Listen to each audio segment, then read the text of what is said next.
મહેસાણા જિલ્લાના વિજાપુર તાલુકાના વસઈ ગામમાં વડાપ્રધાન નરેન્દ્ર મોદીના શાસનકાળના ઉપલક્ષ્યમાં ભાજપ દ્વારા સ્વચ્છતા અભિયાન અને વૃક્ષારોપણનો ભવ્ય કાર્યક્રમ યોજાયો।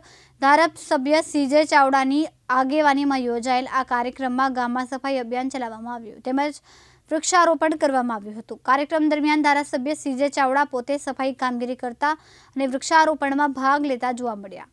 મોટી સંખ્યામાં ભાજપ કાર્યકરો અને સ્થાનિક લોકો પણ ઉપસ્થિત રહ્યા, પરંતુ આ કાર્યક્રમમાં સ્થાનિક રાજકીય વર્તુળોમાં ચર્ચાનો વિષય બનેલી એક બાબત સામે આવી। પૂર્વ જિલ્લા પંચાયત કારોબારી અધ્યક્ષ અને પેન્ડિંગ કમિટીના ચેરમેન ભરત ઉર્ફ ભરત દાઢી આ કાર્યક્રમમાં હાજર ન રહ્યા હોવાનું સામે આવ્યું। વસઈ ગામ તેમનું વતન હોવા છતાં તેમની ગેરહાજરીને લઈને રાજકીય ગલિયારાઓમાં અનેક પ્રકારની ચર્ચાઓ શરૂ થઈ।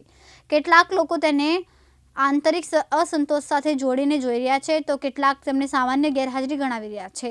સ્થાનિક સ્તરે હવે પ્રશ્ન ઉઠી રહ્યો છે કે શું વિજાપુર ભાજપમાં આંતરિક જૂથબંધી છે કે પછી આ માત્ર સંયોગ છે। ભરત પટેલની સતત ગેરહાજરીને લઈને પણ ચર્ચાઓ તેજ બની છે।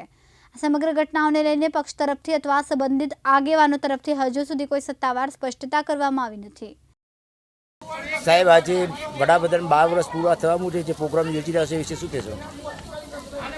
ભારતના વડાપ્રધાન નરેન્દ્રભાઈ મોદીના શાસનને 12 વર્ષ પૂર્ણ થયા, એના અનુસંધાને સમગ્ર રાજ્યમાં સ્વચ્છતા અભિયાન ચાલે છે, વૃક્ષારોપણના પ્રોગ્રામો ચાલે છે અને જનકલ્યાણ શિબિરો ચાલે છે, તેમજ વિવિધ પ્રજાના વિકાસના પ્રશ્નો ઉકેલવા માટેના શિબિરો ચાલી રહી છે।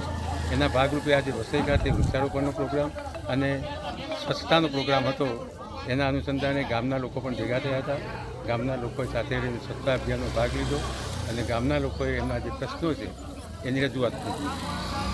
ગુરુવારે શુક્રવારે ખાતે યોજાનારી જનકલ્યાણ શિબિરમાં ગામના લોકોને અવગત કર્યા કે વિધવા પેન્શનનો પ્રશ્ન હોય, નિરાધાર વૃદ્ધનો પ્રશ્ન હોય, મા કાર્ડનો પ્રશ્ન હોય, રેશન કાર્ડનો પ્રશ્ન હોય, એવા અનેક નાના મોટા પ્રશ્નો માટે ઉકવડા મુકાઈ આ જિલ્લા પંચાયતની સીટની શિબિર મળવાની છે, એમાં ઉપસ્થિત રહીને પ્રશ્ન ઉકેલશું, એથી લોકોને જાણકારી પણ આપીશું। ગામ લોકોનો સહકાર સારો રહે।